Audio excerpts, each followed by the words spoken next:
रहते हैं। इस हिंदुस्तान की क्या हालत थी, उलमा की जुबानी आप सुन चुके होंगे। करोड़ों माबूदाने बातिला की परस्तिश की जा रही थी। कोई घना दरख्त देखता तो उसे अपना खुदा मान लेता, कोई नदियों की सैलानी को देखता उसे अपना खुदा मान लेता, कोई जमीन की वसअत को देखता उसे अपना खुदा मान लेता, कोई आसमान की बुलंदी को देखता उसे अपना खुदा मान लेता, कोई चांद की चांदनी को देखता उसे अपना खुदा मान लेता, कोई सूरज की रोशनी को देखता उसे अपना खुदा मान लेता। अलगर्ज हिंदुस्तान के जमीन पर करोड़ों माबूदाने बातिला की परस्तिश की जा रही थी। यूरोप अगरचे एक बड़ी सल्तनत थी, लेकिन यूरोप के जमीन पर भी लोग तस्लीस इख्तियार कर चुके थे। 3 खुदाओं को मानने पर इबादत हो चुके थे। एक हजरत ईसा को खुदा मानते थे, दूसरा मरियम को खुदा मानते थे, तीसरा खुदा को खुदा मानते थे। इसी तरह से ईरान भी एक बड़ी सल्तनत थी, लेकिन ईरान के जमीन पर भी लोगों ने आग को अपना माबूद मानना शुरू कर दिया था। आग की परस्तिश में लोग मुब्तला हो चुके थे। अरब जहां पर अल्लाह के हबीब तशरीफ लाए हैं, अरब की जमीन की हालात अच्छी रही थी। जिस काबतुल्लाह की अजमत को जानते हुए पूरी दुनिया से लोग तवाफ करने के लिए जाते हैं।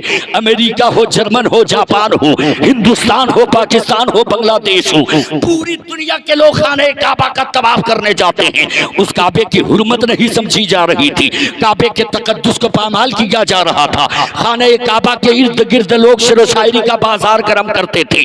जिसकी शायरी अच्छी होती थी काबतुल्लाह के दीवार से लटका दिया जाता था। नंगे होकर लोग काबे का तवाफ करते थे। यानी काबे की अजमत को लोग नहीं समझ रहे थे, काबे की रिफात को लोग नहीं समझ रहे थे, काबे की हुर्मत को लोग नहीं समझ रहे थे। काबतुल्लाह की इज्जत के साथ खेल रहे थे लोग, काबतुल्लाह की हुर्मत को पामाल कर रहे थे। उस जमाने में मेरे आका की तशरीफ आवरी नहीं हुई थी। गालिबन 550 साल का जमाना गुजर चुका था। इंसानों की रहबरी के लिए कोई नबी मबूस नहीं किए गए थे।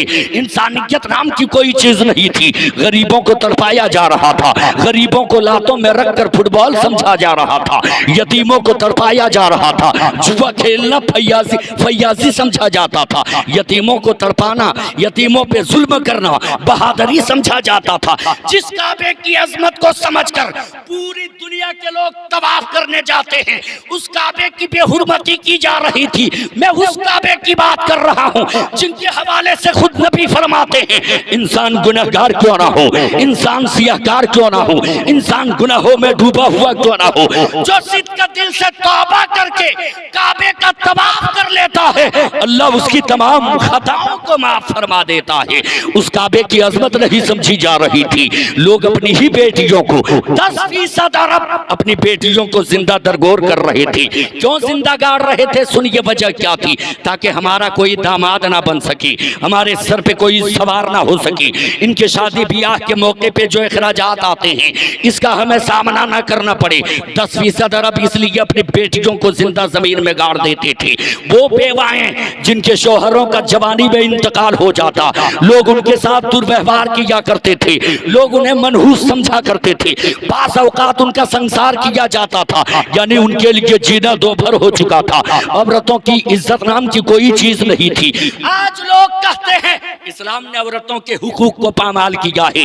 मैं कहना चाहता हूँ पूरी दुनिया में वाहिद मजहब इस्लाम है जिसने औरतों को हक दिया है, जिसने औरतों को इज्जत बख्शी है। वो देखो कैसे उस जमाने में जब लोग अपनी बेटियों को जिंदा दरगोर कर रहे थे, मेरे आका अलैहिस्सलातु व तस्लीम ने अपनी बेटी सज्जदा फातिमा को सीने से लगाकर दुनिया वालों को ये पैगाम दे दिया, ओ दुनिया वालों, ये बेटियां गाड़ने की चीज नहीं, सीने से लगाने की चीज है। आज लोग कहते हैं इस्लाम ने औरतों के हुकूक को पामाल किया है, इस्लाम ने औरतों को चार दीवारी में बंद करके रख दिया है, इस्लाम ने औरतों को चार दीवारी में कैद करके रख दिया है। मैं कहना चाहता हूँ इस्लाम ने औरतों को हक दिया है, इस्लाम ने औरतों को इज्जत दी है। इस्लाम आया नहीं था, पैगंबर की तशरीफ आवरी हुई नहीं थी। अय्याम जाहिलियत उस जमाने को कहा जाता है। लोग अपनी बेटियों को गाड़ रहे थे, लेकिन देख तो इस्लाम ने औरतों को कैसे इज्जत बख्शी है। मेरे मुस्तफा फरमाते हैं जब तक के बच्ची बचपने के आलम में हो, नबी फरमाते ये रहमत है, रहमत है, रहमत है। और वही बच्ची जब जवानी के दहलीज पे कदम रख दे, नबी फरमाते हैं औरत दुनिया की बेहतरीन मता है। और वही औरत जब माँ बन जाए, तालीमात इस्लाम से हमें पता चलता है, ए मोमिनो, काबे का तवाफ तुम बाद में करना, हजरे अस्वद का बोसा तुम बाद में लगाना, काबतुल्लाह के दरो दीवार को तुम बाद में चूमना, खिलाफे काबा को सीने से तुम बाद में लगाना, मकाम इब्राहिम में नमाजें तुम बाद में अदा करना, मुकद्दस मकामात की जियारत तुम बाद में करना, गौसे आजम के दर पे हाजिरी तुम बाद में लगाना, गरीब नवाज की चौखट का बोसा तुम बाद में लगाना, औलिया अल्लाह के मज़ारात पर हाजिरी तुम बाद में लगाना, किसी पीर की हथेली को तुम बाद में चूमना। अगर तेरी माँ घर में जिंदा है तो पहले माँ के कदम को चूम लेना, इसलिए कि रब्बे जुल जलाल ने तेरी जन्नत काबे के चार दीवारी के नीचे नहीं रखी है। अल्लाह तबारक व तआला ने मोमिनीन की जन्नत उनके माओं के कदमों के नीचे रखी है। इस्लाम ने ये औरतों को इज्जत दी है कि जब तक के बचपने के आलम में रहे, रहमत बताया है, जवानी के आलम में रहे, मुस्तफ़ा जान रहमत सल्लल्लाहु अलैहि वसल्लम के फरमान से पता चलता है वो दुनिया की बेहतरीन मता है। और जब माँ बन जाए तो औलाद के लिए उसी माँ के कदमों के नीचे जन्नत बता दिया है। मुस्तफ़ा की तशरीफ आवरी नहीं हुई थी, कायनात की हालत अच्छी नहीं थी। आज लोग कहते हैं कि इंसानियत को खतरा है इस्लाम से। तवज्जो के साथ सुनिए, सोशल नेटवर्क के जरिए, प्रिंट नेटवर्क के जरिए आप तक ये खबर पहुंचती होगी, फलां जगह का फलां दानिश्वर ने कहा है कि इस्लाम से इंसानियत को खतरा है, इस्लाम से इंसानियत को नुकसान पहुंचा है। मैं कहना चाहता हूं तन्हा मजहब इस्लाम है जिसने इंसानियत की शय का नाम है बताया है दुनिया को, इंसानियत किस परिंदे का नाम है दुनिया को बताया है। वो कैसे, जरा तवज्जो के साथ सुनिए। अल्लाह के हबीब सल्लल्लाहु अलैहि वसल्लम तशरीफ फरमा है, सहाबाए कराम की जमात है, और मुस्तफ़ा कौनैन अलैहिस्सलातु व तस्लीम जब सहाबा के दरमियान रहते, ऐसा महसूस होता जैसे सितारों के दरमियान चांदवी का चांद चमकता रहता है। मुस्तफ़ा का चेहरा चमक रहा है, सितारों के बीच यानी सहाबियों के बीच मुस्तफ़ा बैठे हैं। आज जब कोई हसीन होता है, कोई खूबसूरत होता है, उसकी खूबसूरती की मिसाल लोग चांद से दिया करते हैं, लेकिन मैं उस नबी की बात कर रहा हूँ जिनके हुस्न का ये आलम है कि जब किसी ने चांद से तस्बीह देने की कोशिश की, शायर ने कलम उठाया, लिख दिया, चांद से तस्बीह देना ये भी क्या इंसाफ है। चांद में तो दाग है, उनका चेहरा साफ है। मुस्तफ़ा जान रहमत सल्लल्लाहु ताला अलैहि वसल्लम, मुस्तफ़ा जान रहमत सल्लल्लाहु अलैहि वसल्लम तशरीफ फरमा है, सामने सहाबाए कराम की जमात है, मुस्तफ़ा का चेहरा चमक रहा है, सहाबा तशरीफ फरमा है। इतने में अल्लाह के हबीब फरमाते, तवज्जो के साथ सुनिए, इतने में अल्लाह के हबीब फरमाते हैं, मेरे सहाबियों तुम अपने बच्चों को रोक लो, मेरे सहाबियों तुम अपने बच्चों को संभाल लो। सहाबा अर्ज करते, या रसूलल्लाह अलैहिस्सलाम, हम अपने बच्चों को किस चीज़ से रोक लें, हम अपने बच्चों को किस चीज़ से संभाल लें। सहाबा से मुखातब होकर नबी फरमाते हैं, ए मेरे सहाबियों, तुम्हारे बच्चों की ये आदत बन चुकी है कि वो परिंदों के घोंसलों को उखाड़ कर फेंक देते हैं, वो परिंदों के घोंसलों को उखाड़ कर फेंक देते हैं, इससे तुम अपने बच्चों को रोक लो। अल्लाहु अकबर। आज जो लोग कहते कि इस्लाम से इंसानियत को नुकसान है, मैं कहना चाहता हूं कि जो पैगंबर परिंदों का इतना ख्याल रखते हो, वो नबी पूरी इंसानियत का कितना ख्याल रखते हो। इसलिए इंसानियत की शय का नाम है, ये मेरे आका ने दुनिया को बताया है, ये इस्लाम ने दुनिया को समझाया है। तवज्जो के साथ सुनिए, मुस्तफ़ा की आमद नहीं हुई थी, अल्लाह के हबीब तशरीफ नहीं लाए थे, कायनात की हालत अच्छी नहीं थी, गाड़ी जा रही थी, बेटियां बेवाओं को तड़पाया जा रहा था, यतीमों को मारा जा रहा था, जुआ खेलने वालों की वाहवाही हो रही थी, अरब के ज़मीन के भी हालात अच्छे नहीं थे। तब जाके मजलूमों की आवाज़, मजलूमों की आहो बका, गाड़ी जाने वाली बेटियों की चीखों पुकार, अल्लाह तबारक व तआला की मशीयत को जलाल आ ही गया, पैदाइश आका का सवाल आ ही गया। ठीक 12 रबीउन नूर को अल्लाह तबारक व तआला ने जुल्मो जबर को खत्म करने के लिए, जुल्मो जबर के खात्मे के लिए आमिना के आंगन में अपने हबीब को भेज दिया। मुस्तफा का आना था कि सारी कायनात नबी के नूर से मुनव्वर हो गई, पूरी दुनिया नबी के नूर से रोशन हो गई। जहां तारीख था, जुल्मत गदा था, सख्त काला था, कोई पर्दे से क्या निकला के घर घर में उजाला था। मुस्तफ़ा की तशरीफ आवरी हो गई। तवज्जो के साथ और कुछ देर सुन लीजिए, मैं शान बयान करना चाहता हूँ। एक बार कह लीजिए या रसूल अल्लाह। ऐसे नहीं, जोर से कहिए या रसूल अल्लाह। माशाअल्लाह, जिंदगी के साथ लोग बैठे हैं, तवज्जो के साथ सुनिए। अल्लाह के हबीब तशरीफ ला चुके हैं। किस घर में तशरीफ लाए हैं? अब्दुल मुत्तलिब के घर में तशरीफ लाए हैं। मुस्तफ़ा तशरीफ लाए हैं, हजरत अब्दुल्लाह का पहले ही इंतकाल हो चुका था। ढेर सारी दाइयाँ आती हैं उस घर का ये रिवाज था कि बच्चों को पालने वालियों को दे दिया करते थे, दाइयों को दे दिया करते थे। बहुत सारी दाइयाँ आई, आकाए कौनैन को देखकर आगे बढ़ गई, ये सोचकर कि इसका बाप तो है नहीं, हमें उजरत कौन देगा, हमें दौलत कौन देगा, हमें तो दौलत चाहिए है, हमें तो उजरत चाहिए है। मैं कहना चाहता हूँ, वो दाइयाँ बच्चों को पाला करती हैं, वो ये समझती थी कि हम मोहम्मद अरबी को पालेंगे। मैं कहना चाहता हूँ, दाइयों का क्या मजाल कि मेरे मुस्तफ़ा को पाल सके। मेरे आका तो वो हैं जिनके कदमों की बरकत से कायनात पला करती है, जिनके कदमों की बरकत से कायनात पला करती है। तमाम दाइयाँ आगे बढ़ जाती हैं। एक दाई आती है हलीमा सादिया, जो लंगड़ी सवारी पर सवार होकर के आई थी। वो जैसी ही उनकी नजर आकाए कौनैन के चेहरे पे पड़ती है, अब्दुल मुत्तलिब से बात बन जाती है, गोद ले लेती है, अपनी आबादी के जानिब बढ़ने लगती है। रास्ते में ढेर सारे खबारी के आदात बातें पेश आती हैं। जिन राहों से हलीमा सादिया गुजर रही हैं, सूखा दरख्त है तो हरा भरा हो जाता है।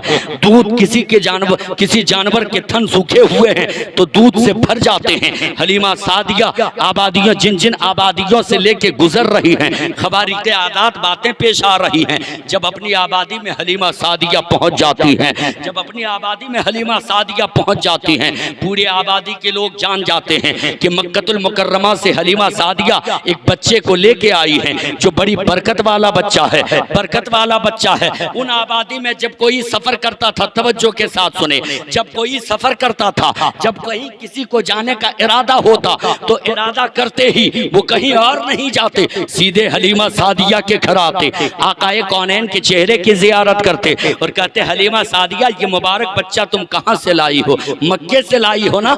जब जब इनका चेहरा देखकर हम जाया करते हैं, बिगड़ा हुआ काम बन जाया करता है, बिगड़ा हुआ काम बन जाया करता है। वही हलीमा सादिया कहती हैं कि पूरे आबादी में एक मामूल बन चुका था। आज हमारे यहाँ जब कोई बीमार पड़ता है, डॉक्टर के यहाँ जाते हैं, तबीब के दर पे जाते हैं, दवाई का एहतमाम करते हैं, हकीम के यहाँ जाते हैं, वो भी दवाई देता है, तब जाके तबीयत बहाल होती है। हलीमा सादिया कहती हैं, इन आबादियों में जब किसी की तबीयत खराब होती थी, वो डॉक्टर के यहाँ बाद में जाते थे, हकीम के यहाँ कभी नहीं जाते, पहले वो हलीमा सादिया के चौखट पर आते। मेरे मुस्तफ़ा कौनैन का बचपना था, अल्लाह के हबीब सल्लल्लाहु अलैहि वसल्लम के कदमों को धो लेते, फिर धोवन को ले जाते, बीमार को ले जाके पिला दिया करते। हलीमा सादिया कहती हैं, जब भीड़ बढ़ने लगी, मैं परेशान होने लगी, मैंने घर के बाहर एक हौज बनवा दिया और उस हौज में पानी भर दिया। जैसे ही पानी भरा है, मोहम्मद अरबी को मैं हर रोज बाहर निकालती, उस हौज में डुबो देती उनके कदमों को, फिर अंदर लाके रख देती। पूरे आबादी से परेशान हाल लोग आते और उसी हौज से पानी ले जाकर अपने अपने मरीजों को पिलाते, अपने अपने बीमारों को पिलाते। जिस मरीज को वो पानी पिला देते, मरीज होता सेहतियाब हो जाता। सरकार आला हजरत फरमाते हैं, जिनके तलबों का धोबन हो, आबे हयात है वो जाने मसीहा हमारा नबी, है वो जाने मसीहा हमारा नबी। वही हलीमा सादिया का घर है। सुनिए तवज्जो के साथ, मेरे आका करीम का बचपना है, वही हलीमा सादिया का घर है। पूरी आबादी से ढेर सारी खवातीन आती हैं और आके कहने लगती हैं, ए हलीमा सादिया, लगता है आजकल तुम मालदार हो गई हो। हलीमा सादिया से तमाम खवातीन आके कहने लगती है, लगता है आजकल तुम मालदार हो गई हो। हलीमा सादिया ने कहा, वो क्यों, तुम्हें ऐसा महसूस क्यों होता है? उन खवातीन ने कहा, इसलिए हमें ये महसूस होता है कि हमारे पास इतने ईंधन नहीं है कि हम एक एक चिराग पूरी रात भर जलाएं, लेकिन ए हलीमा, तुम्हारे घर में मैं देखती हूँ, हम देखते हैं कि रात रात भर चिराग जले रहते हैं। और ऐसा महसूस होता है, ऐसा महसूस होता है कि जैसे जैसे रात गुजरती जाती है, चिरागों के तादाद बढ़ते जाते हैं। जैसे ही इतना कहा है, हलीमा सादिया ने कहा है, ओ खवातीन सुन लो, मैं पहले से बहुत ज्यादा अमीर नहीं हुई हूँ, मामला कुछ यूं हुआ है, मैं चिराग नहीं जलाती हूँ जब से मैं मक्के से मोहम्मद को लाई हूँ। जैसे जैसे रात गुजरती जाती है वैसे वैसे मोहम्मद का चेहरा रोशन होता जाता है और उसी रोशनी से मेरा घर भर जाता है, मेरा घर रोशन हो जाता है। हलीमा सादिया है। अब जब बात हलीमा की आई तो सुन लीजिए, वही हलीमा है। वो कहती है चांदनी रात थी, हसीन रात थी, खूबसूरत रात थी। बरसात की जो रात होती है वो डरावनी रात होती है ना, हर तरफ काली घटा छाई होती है। वो कहती है चांदनी रात थी, हसीन रात थी, खूबसूरत रात थी, हसीनो जमील रात थी। हलीमा कहती है मैं मोहम्मद को बाहर एक खटिए पे सुला दी थी, कुछ काम से मैं अंदर गई। थोड़ी देर के बाद जब मैं बाहर आई मैंने आसमान के जानिब देखा। जब मैंने आसमान के जानिब देखा मैं परेशान होने लगी। हलीमा से पूछा गया क्यों परेशान होने लगी? हलीमा सादिया कहती है जब मैंने आसमान के जानिब देखा तो आसमान में चांद हरकत में था, सितारे गर्दिश कर रहे थे। मैंने देखा चांद कभी पूरब के जानिब जा रहा था, कभी पश्चिम के जानिब जा रहा था, कभी उत्तर के जानिब जा रहा था, कभी दक्षिण के जानिब जा रहा था। सितारे गर्दिश कर रहे थे, चांद भी इधर से उधर जा रहा था। मैं परेशान होने लगी, मैं हैरान होने लगी, मामला क्या है? चांद गर्दिश क्यों कर रहा है? सितारे गर्दिश क्यों कर रहे हैं? चांद हरकत में क्यों है? चांद कभी पूरब, कभी पश्चिम, कभी उत्तर, कभी दक्षिण के जानिब क्यों जा रहा है? चांद इधर से उधर क्यों जा रहा है? हलीमा सादिया कहती हैं मैं हैरान होने लगी, मैं परेशान होने लगी, मामला क्या है? तब मैं तफ्तीश करने लगी, गौर करने लगी। जब मैंने गौर किया, मैंने तफ्तीश की, तब मुझे पता चला, तब मुझे मालूम हुआ कि आसमान में चांद यूं ही इधर से उधर नहीं जा रहे थे। खटिए पे सोए मोहम्मद अपनी उंगली का इशारा जिधर जिधर कर रहे थे, आसमान में चांद उधर उधर जा रहा था। चांद झुक जाता जिधर, उंगली उठाते महद में क्या ही चलता था इशारों पर खिलौना नूर का, क्या ही चलता था इशारों पर खिलौना नूर का। कह लीजिए मचल के सुभान अल्लाह। मजा आ रहा सुनने में, मजा आ रहा। मेरे आका का बचपना है, हाय मेरे आका का बचपना है। मेरे आका अलैहिस्सलातु व तस्लीम को जो भी बचपने में देखता यही कहता। आज तक हमने बच्चे तो बहुत देखे हैं लेकिन अब्दुल मुत्तलिब के पोते की तरह हमने नहीं देखा है। देखते भी कहाँ से? अल्लाह ने अपने हबीब सा बनाया ही नहीं है, अल्लाह ने अपने हबीब सा बनाया ही नहीं है, अल्लाह ने अपने हबीब से पैदा ही नहीं किया है। मुस्तफ़ा जान रहमत सल्लल्लाहु ताला अलैहि वसल्लम का बचपना बयान करता रहूं, बड़ा वक्त गुजर जाएगा। वो अरब की ज़मीन जहाँ के हालात अच्छे नहीं थे, मुस्तफ़ा जान रहमत सल्लल्लाहु ताला अलैहि वसल्लम ने मुस्तफ़ा के आने के बाद कैसे माहौल में इनकलाब पैदा हुआ। ज़रा देखिए तो अरब के हालात इतने बद से बदतर थे, कबीले कबीले में लड़ाई हुआ करती थी। हजरे अस्वद को जब नस्ब करने की बात आ रही थी, कोई भी कबीले वाला राजी ना हो रहा था कि दूसरा किसी कबीले के किसी फर्द को इजाजत दिया जाए इस मुबारक काम के लिए। आकाए कौनैन ने उस मसले को सुलझाया था। जरा तवज्जो के साथ सुनिए, यानी कबाइल के मामले में लड़ाई थी। एक दूसरा भाई दूसरे भाई से दुश्मनी रखता था, एक भाई अपने भाई से दुश्मनी रखता था, एक चचा अपने भतीजे से दुश्मनी रखता था। यानी जो मालदार होता गरीबों से कोई रिश्ता ना होता, जो सरमाएदार होता यतीमों से कोई रिश्ता ना होता। आकाए कौनैन अलैहिस्सलातु व तस्लीम ने कलमा क्या पढ़ा दिया है, कैसा इनकलाब आया है उसी धरती पर जो एक दूसरे को देखना पसंद नहीं करता था। मुस्तफ़ा ने कैसी मोहब्बत की रस्सी में बांध दी है कि एक ही दस्तरखान में बैठकर सारे लोग खाना खा रहे हैं, एक ही सब में खड़े होकर सारे लोग नमाज पढ़ रहे हैं। आकाए कौनैन अलैहिस्सलातु व तस्लीम ने मोहब्बत का चिराग इस तरह से जलाया है कि अहले मक्का हो, अहले मदीना हो, जो कलमा पढ़ने वाले होते, जो आकाए कौनैन के गुलाम होते, एक दूसरे के लिए सिर्फ जमीन ही नहीं देते, कहते तुम्हारे लिए तो हमारे पलकों में जगह है, तुम्हारे लिए तो हमारे दिलों में जगह है। यानी मोहम्मद अरबी सल्लल्लाहु ताला अलैहि वसल्लम के गुलामों ने दुनिया वालों को ये बता दिया है कि हमारा रिश्ता सिर्फ खून की बुनियाद पर मजबूत नहीं होता है। जो खूनी रिश्ते का होता है सिर्फ उन्हें ही हम अपने दिलों में जगह नहीं देते हैं, बल्कि जो मोहम्मद अरबी का कलमा पढ़ने वाला होता है, नबी का सच्चा गुलाम होता है, मुल्की इख्तिलाफात को खत्म करके, ज़ुबानी इख्तिलाफात को खत्म करके हम उसे अपना भाई तस्लीम करते हैं, अपने दिलों में जगह दिया करते हैं। आकाए कौनैन अलैहिस्सलातु व तस्लीम जब आए, आमद से पहले आपने सुना बड़ा ही बुग़्ज़ अनात का दौर था, एक दूसरे से लोग दुश्मनी रखते थे। मुस्तफ़ा ने कैसे मोहब्बत का चिराग जलाया है। अल्लाह के हबीब तशरीफ़ लाए हैं कि मोहब्बत का शमा रोशन कर दिए हैं, मोहब्बत का चिराग जला दिए हैं। अल्लाह के हबीब सल्लल्लाहु अलैहि वसल्लम ने मोहब्बत की फ़िज़ा कायम कर दी है, मोहब्बत की हवा कायम कर दी है। आज हमारे मोहल्लों में भी ये बातें पाई जाती हैं। एक इंसान दूसरे इंसान से मौज के ताव में लड़ता है, सदियाँ बरसों गुजर जाते हैं, एक दूसरे से मुलाकात नहीं होती है, सालों गुजरने के बाद भी एक दूसरे को देखना नहीं चाहते। देखते तो जरूर है, चेहरा फेर लेते हैं। जानवर भी अपनी दुश्मनी भुला देता है, लेकिन इंसान अपनी दुश्मनी नहीं भुलाता है। मैं कहना चाहता हूँ, जब 12 रबीउन नूर को सुबह की सफेदी नमूदार हो, जहाँ आप जुलूस निकालते हो, अपने आप को आशिक रसूल कहते हो भी आशिक रसूल, तो आशिकों वाला काम होना चाहिए।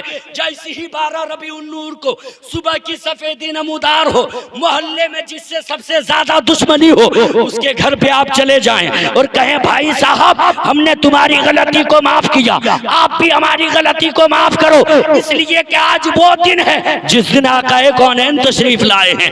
आज वो दिन है, इस दिन वो तशरीफ लाए हैं जिन्होंने दुनिया में आने के बाद किसी का दिल तोड़ा नहीं है, मेरे आका ने टूटे हुए दिलों को जोड़ा है। जब आप ये तरीका अपना लेंगे कि जो सबसे बड़ा दुश्मन है, अपनी दुश्मनी को भुलाकर उसे अपने सीने से लगा लेंगे। पहला बेनिफिट ये नबी ये कौनैन फरमाते हैं, जब दो मोमिन आपस में मिलता है, मुसाफा करता है, अल्लाह तबारक व तआला दोनों के हाथ जुदा होने से पहले पहले दोनों की मग़फ़िरत फरमा देता है। पहला बेनिफिट तो ये। और भी सुनना चाहते हो तो मचल कर सुभान अल्लाह, फायदा सुनना चाहते हो तो मचल कर सुभान अल्लाह कह लो या रसूल अल्लाह। रखते हैं ना सीने में कीना, देखो जब कोई कीना निकालता है तो अल्लाह कितना बड़ा अजर उसे देता है। सुनना चाहते हो, सुनना चाहते हो ना, कह लो ना मचल कर सुभान अल्लाह या रसूल अल्लाह। सुन लीजिए, आकाए कौनैन अलैहिस्सलातु व तस्लीम तशरीफ फरमा है, मेरे आका खिताब फरमा रहे हैं। क्या कर रहे हैं? खिताब फरमा रहे हैं, तकरीर फरमा रहे हैं। दौरान खिताब आकाए कौनैन फरमाते हैं, मेरे सहाबियों तुम में से कोई जन्नती देखना चाहते हो? सहाबा कहते हैं हाँ या रसूल अल्लाह, हम जन्नती देखना चाहते हैं। ये कोई और नहीं कह रहे हैं, मेरे आका कह रहे हैं कि तुम में से कोई जन्नती देखना चाहते हो। सहाबा ये खूब जानते थे कि कायनात का निज़ाम बदल सकता है, दुनिया का निज़ाम दरहम बरहम हो सकता है, पत्थर रेजा रेजा हो सकता है, आसमान फट सकता है, जमीन फट सकती है, मुस्तफ़ा का फरमान नहीं बदल सकता है। नबी जो कहेंगे वो हो के रहना है, मुस्तफ़ा का जो फरमान होता है वही होता है। तवज्जो के साथ सुने, नबी फरमाते तुम में से कोई जन्नती देखना चाहते हो? सहाबा अर्ज़ करते हाँ या रसूल अल्लाह, हम जन्नती देखना चाहते हैं। नबी फरमाते जो सबसे आखिर में आएगा ना उसे देख लेना, जन्नती होगा। सुभान अल्लाह, जो सबसे आखिर में आएगा उसे देख लेना, जन्नती होगा। आने वाले एक अंसारी सहाबी ज़ईफ़ुल उम्र सहाबी आते हैं, जो सबसे आखिर में आते। सहाबा की नज़र पड़ी, महवे हैरत होके देखने लगे मामला क्या है, कौन सी इबादत करते कि नबी ने इन्हें जन्नती कहा है, नबी ने इन्हें जन्नती कहा है। मजलिस का इख्तिताम हुआ, सारे सहाबा अपने घर को वापस पलट कर चले गए। दूसरी मजलिस सजी, मेरे आका खिताब फरमा रहे हैं। दौरान खिताब फिर फरमाते हैं, मेरे सहाबियों तुम में से कोई जन्नती को देखना चाहते हो? सहाबा फिर अर्ज करते हाँ या रसूल अल्लाह, हम जन्नती देखना चाहते हैं। नबी फरमाते जो सबसे आखिर में आएगा उसे देख लेना। आने वाले वही सहाबी आते जो पहली मजलिस में आए थे। सहाबा फिर महवे हैरत होके देखने लगे, फिर सोचने लगे ये कौन सा अमल करते हैं कि नबी ने एक बार नहीं दो दो बार इन्हें जन्नती कहा है। तवज्जो के साथ सुनिए, एक पैगाम देने वाला हूँ। मजलिस का इख्तिताम हुआ, सारे सहाबा अपने घर को वापस पलट कर चले गए। तीसरी मजलिस सजी है, मेरे आका खिताब फरमा रहे हैं, दौरान खिताब मेरे आका फिर फरमाते हैं, मेरे सहाबियों तुम में से कोई जन्नती देखना चाहते हो? सारे सहाबा कहते हाँ या रसूल अल्लाह, हम जन्नती देखना चाहते हैं। नबी फरमाते जो सबसे आखिर में आएगा उसे देख लेना, जन्नती होगा। आने वाले फिर वही अंसारी सहाबी आते हैं जो पहली मजलिस में आए थे, दूसरी मजलिस में आए थे, तीसरी मजलिस में भी वही अंसारी सहाबी आते हैं। सहाबा देखने भी लगे, महवे हैरत होके तकने भी लगे, सोचने भी लगे ये कौन सा अमल करते हैं, ये कौन सी इबादत करते हैं कि नबी ने एक बार नहीं, दो बार नहीं, तीन तीन बार इन्हें जन्नती कहा है। मजलिस का इख्तिताम हो गया, सारे सहाबा सोचते सोचते अपने घर को वापस पलट कर चले गए। उन्हीं सहाबियों की मजलिस में एक सहाबी बैठे थे जिनका नाम हजरत अब्दुल्ला था। सारे सहाबा अपने घर को वापस पलट कर गए हैं। अब्दुल्ला अपने घर नहीं जाते हैं, उस अंसारी सहाबी के पीछे पीछे जाते हैं। जैसे ही उनके घर के करीब पहुंचते हैं, हजरत अब्दुल्ला उनसे कहते हैं, ये अल्लाह के रसूल के मुकद्दस सहाबी, मैं आपके घर पे कुछ दिनों तक रहना चाहता हूँ, इजाजत है? अंसारी सहाबी कहते हैं, ए अब्दुल्ला, मेहमान की हैसियत से जितने दिनों तक मर्जी तुम मेरे घर रह सकते हो। अब हजरत अब्दुल्ला उस अंसारी सहाबी के घर हैं। एक रात गुजरती है, दो रात गुजरती है, तीन रात गुजरती है। जब कई एक रात गुजर गई, एक सुबह होती है, हजरत अब्दुल्ला सामने आते हैं, अंसारी सहाबी से कहते हैं, ए अल्लाह के रसूल के मुकद्दस सहाबी, अब मैं अपना घर जाना चाहता हूँ, हमें इजाजत दे दी जाए। तवज्जो के साथ सुनिएगा, जैसे ही हजरत अब्दुल्ला ने इतना कहा है, वो अंसारी सहाबी कहते हैं, ए अब्दुल्ला, तुझे जाने से कोई नहीं रोकता, लेकिन जाने से पहले इतना बताता जा कि तुम यहाँ आए क्यों थे। जैसे ही इतना कहना होता है, हजरत अब्दुल्ला तड़प कर कहते हैं, ये अल्लाह के रसूल के मुकद्दस सहाबी, नबी ने आपको तीन तीन बार जन्नती कहा है, तीन तीन मजलिस में जन्नती कहा है। मैं ये परखने आ गया था, मैं ये जांचने आ गया था कि आप कौन सी इबादत करते हैं, कैसी नमाज पढ़ते हैं, कैसे नफल अदा करते हैं, जिसकी बुनियाद पर नबी ने आपको तीन तीन बार जन्नती कहा है। वो अंसारी सहाबी कहते हैं, अब्दुल्ला बताओ तूने मुझे कैसा पाया? हजरत अब्दुल्ला तड़प कर कहते हैं, हुजूर, मैं रातों को सोता नहीं था, रातों को जाग जाग कर देखता था कि आप कौन सी इबादत करते हैं, कैसी इबादत करते हैं। अंसारी सहाबी कहते हैं, अब्दुल्ला रातों को जागता रहा, अब तो बताओ तूने मुझे कैसा पाया? हजरत अब्दुल्ला कहते हैं, हुजूर गुस्ताखी माफ हो, हमने कोई खास अमल आप में नहीं देखा है, पता नहीं अल्लाह के नबी ने किस अमल की बुनियाद पर आपको जन्नती कहा है, हमने कोई खास अमल नहीं देखा है। अल्लाह के करम से नमाजों की पाबंदी हम भी करते हैं, आप भी करते हो, नवाफिल की पाबंदी हम भी करते हैं, आप भी करते हो, काबे का तवाफ हम भी करते हैं, आप भी करते हो, कुरान की तिलावत हम भी करते हैं, आप भी करते हो, सुननो नवाफिल की पाबंदी हम भी करते हैं, आप भी करते हो, नबी की बारगाह में हाजिरी आप भी लगाते हैं, हम भी लगाते हैं। हुजूर, हमने आपके अंदर कोई खास अमल नहीं देखा, पता नहीं नबी ने किस अमल की बुनियाद पर आपको जन्नती कहा है। तवज्जो के साथ मेरी बातों को सुनिए, इतना सुनना होता है। वो अंसारी सहाबी तड़प कर कहते हैं, अब्दुल्ला, हाँ हाँ, मेरे पास कोई खास अमल नहीं है, जैसी इबादत तुम करते हो वैसी इबादत हम भी करते हैं, नवाफिल की पाबंदी तुम भी करते हो, नवाफिल की पाबंदी हम भी करते हैं, फराइज का पाबंद तुम भी हो, फराइज का पाबंद हम भी हैं, काबे का तवाफ तुम भी करते हो, काबे का तवाफ हम भी करते हैं, कुरान की तिलावत तुम भी करते हो, कुरान की तिलावत हम भी करते हैं। ए अब्दुल्ला, हमारे पास कोई खास अमल नहीं, लेकिन एक अमल है, शायद उसी अमल की बुनियाद पर नबी ने मुझे जन्नत की बशारत दी है। मेरे पास कोई खास अमल नहीं, लेकिन वो अमल ये है जो मैं खास समझता हूँ कि पूरी जिंदगी में हमने अपने सीने में किसी मोमिन के लिए कीना नहीं रखा, शायद इसी अमल की बुनियाद पर नबी ने मुझे जन्नत की बशारत दे दी है। आप समझ सकते हैं कि जब मोमिन अपने सीने से कीना निकाल कर हुब्बे रसूल का मदीना अपने सीने को बना लेता है तो अल्लाह कितना बड़ा अजर अता फरमाता है। इसलिए 12 रबीउन नूर को सुबह की सफ़ेदी नमूदार हो, किसी से दुश्मनी हो तो उसके यहाँ जाएं, दुश्मनी को ख़त्म करें। कि आज के दिन वो आए हैं जिन्होंने दुश्मनी को ख़त्म करके मोहब्बत की हवा कायम की है, मोहब्बत की फ़िज़ा कायम की है। और हाँ, गरीब मिले, यतीम मिले, बेसहारा मिले, गरीबों की मदद कीजिए, यतीमों की मदद कीजिए, बेसहारों की मदद कीजिए। इसलिए कि मेरे आका अलैहिस्सलातु व तस्लीम ने जहां मक्के का रईस अबू बकर को, मक्के का रईस उमर फारूक को अपने सीने से लगाया है, वहीं पे मेरे आका ने हबश का रहने वाला गुलाम बिलाल को भी सीने से लगाया।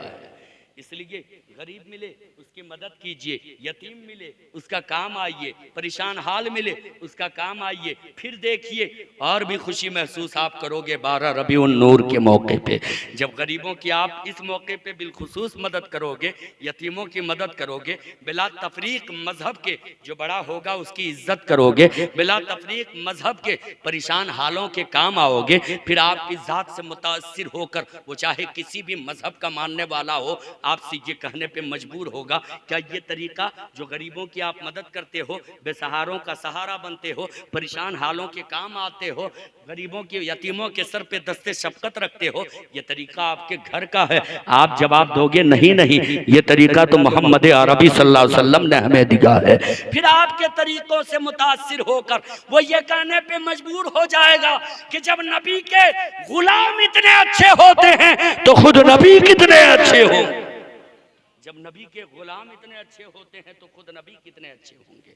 नमाजों की पाबंदी कीजिए। आज नमाज की बात की जाती है, झंडा लेके खूब घूमिए, ये खुशियों का इजहार करने का तरीका है, मोहब्बतों का इजहार करने का तरीका है। इसका ये मतलब नहीं कि नमाज आप छोड़ दीजिए। नमाज क्या है? अल्लाह तबारक व तआला ने अपने हबीब को तोहफे में नमाज अता की है, तोहफे में नमाज अता की है, और उसी तोहफे को मुस्तफ़ा जाने रहमत ने अपने गुलामों के हवाले किया है। उस तोहफे का कदर किया कीजिए, वक्तों पे मस्जिदों में जाके नमाज अदा कीजिए। जब मुअज्जिन पुकारे हय्या अलस सलाह, हय्या अलस सलाह, आओ नमाज के तरफ, आओ नमाज के तरफ, हय्या अलल फलाह, हय्या अलल फलाह, आओ कामयाबी के तरफ, आओ कामयाबी के तरफ। तमाम कामों को छोड़कर आप मस्जिद में चला जाना, सर्व सुजूद हो जाना।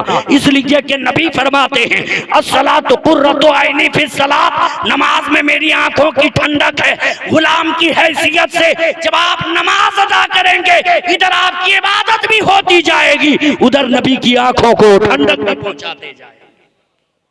इसलिए नमाजों की पाबंदी कीजिए, मस्जिदों को आबाद कीजिए। मस्जिदें खाली देखने को मिलता है।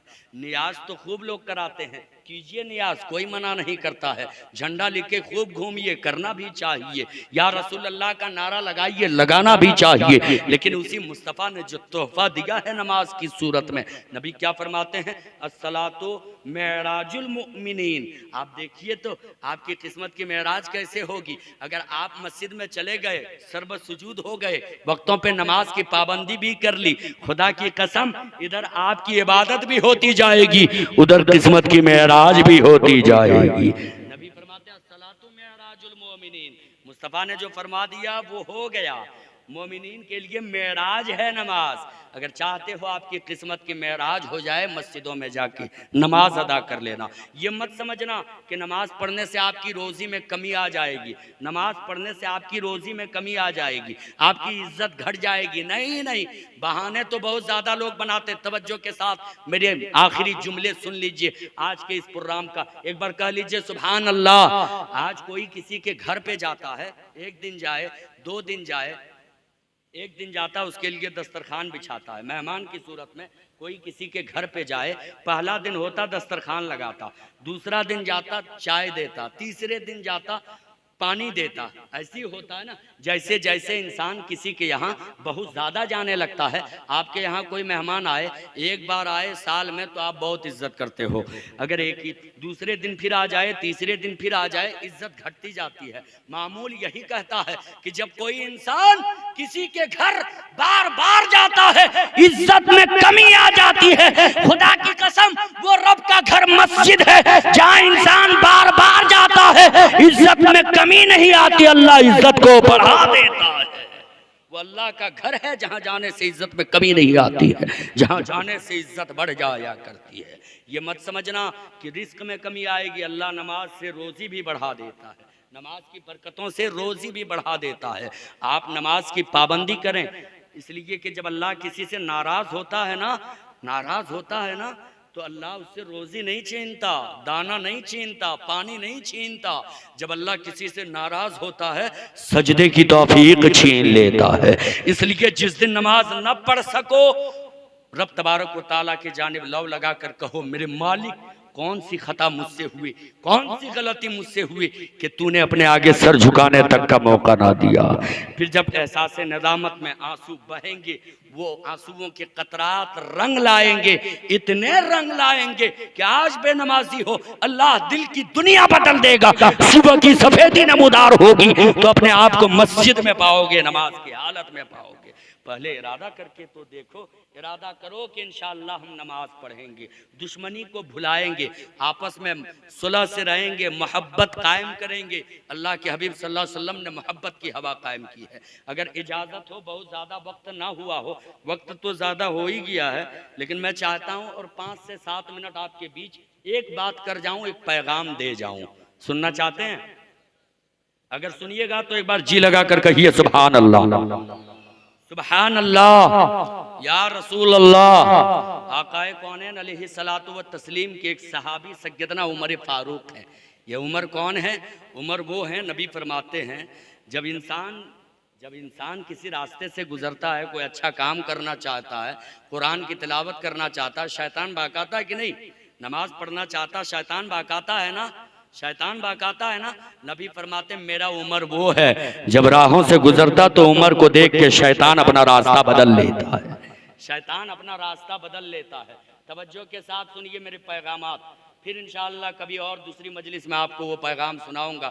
बस मैं इतना कहना चाहता हूँ कि आप नमाजों की पाबंदी करें, गरीबों का ख्याल करें, परेशान हालों के काम आएं, दुश्मनी को भुलाएं, एक होके रहें, नेक होके रहें। इसलिए कि अपने घरों में आप चाहे जितना चाहो इम्तियाज पैदा कर लो, जिसको चाहो दावत से रोक लो, अपने भाइयों से मुंह मोड़ लो, लेकिन हम और आप उस मजहब के पाबंद हैं जो मजहब इतना साफ है, इतना नायाब है, इतना सुथरा है कि कोई अपने घर में, अपनी पार्टी में, अपने फंक्शन में लाख इम्तियाज पैदा कर ले, लेकिन उस मजहब के हम मानने वाले हैं। जब हम मस्जिद में जाते हैं, एक ही सब में गरीब भी खड़े होते हैं, एक ही सब में जिन्हें दुश्मन मानते वो भी खड़े होते हैं, एक ही सब में अमीर भी खड़े होते हैं, एक ही सब में वक्त का बादशाह भी खड़ा होता है, एक ही सब में वक्त का शहंशाह भी खड़ा होता है, एक ही सब में गुलाम भी खड़ा होता है।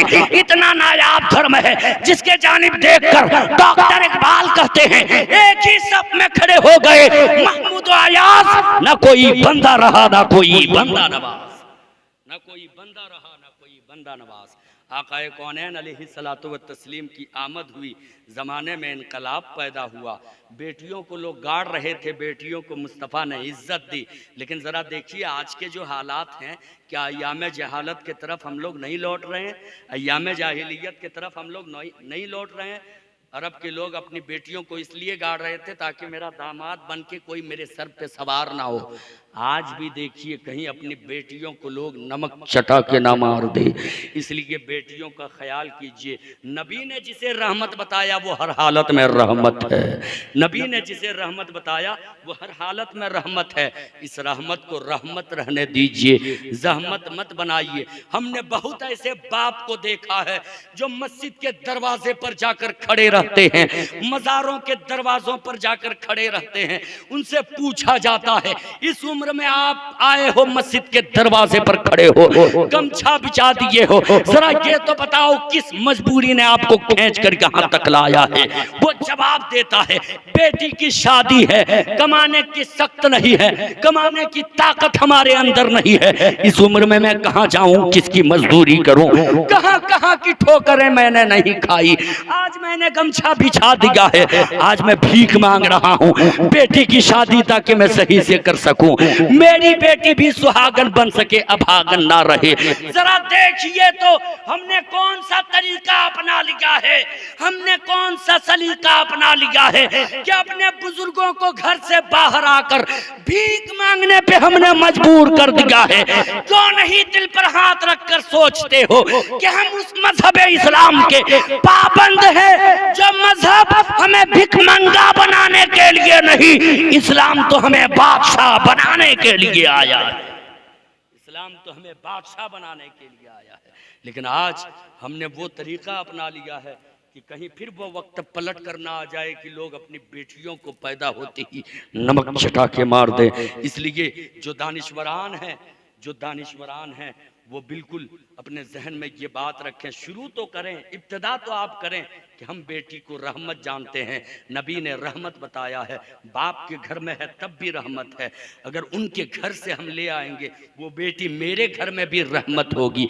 खुदा की कसम रहमत को रहमत जानकर आपने इस्तकबाल किया, सही से दिल से किया, तो याद रखना अल्लाह तबारक व तआला वो अता कर देगा जिसका वहम गुमान भी आपको ना होगा। इसलिए कि बंदे से जब कोई बंदा मांगता है गिन के देता है, लेकिन जब अल्लाह किसी बंदे को देता ना तो गिन के नहीं बेहिसाब अता फरमा देता है।